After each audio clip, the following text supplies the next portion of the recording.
A little earlier, the Justice Secretary said it will be important to establish in time what the BBC knew about the allegations against one of its presenters and when.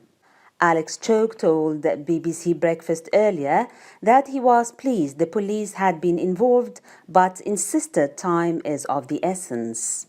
The BBC's culture and media editor Katie Razal says it's not yet known how the initial complaint was received, which is obviously a key question. Speaking to Radio 4's Today programme this morning, she said it was understood that the BBC's Director General, Tim Davie, only found out about the allegations last Thursday.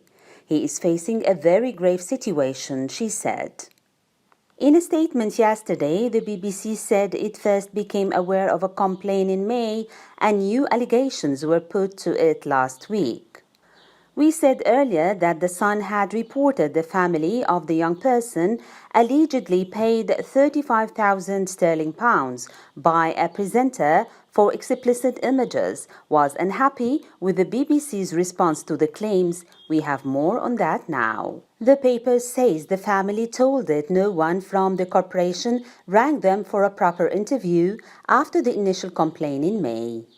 In a statement on Sunday announcing a staff member had been suspended, the BBC said it was working as fast as possible to establish the facts in order to properly inform appropriate next steps. The BBC first became aware of a complaint in May, it said. New allegations were put to us on Thursday of a different nature, and in addition to our own inquirers, we have also been in touch with external authorities, in line with our protocols. The BBC's top earning male stars across the previous financial year sees Gary Lineker topping the list for the fifth year in a row. When it comes to BBC's male presenters, Gary's salary was £1.35 million last year, above Alan Shearer and Steve Wright, who placed joint second on the list with £450,000. The salaries were published last year as part of the corporation's annual report as required by the government. However, the list doesn't include all presenters and actors as BBC Studios, the BBC's commercial arm, doesn't have to publish its own star salaries.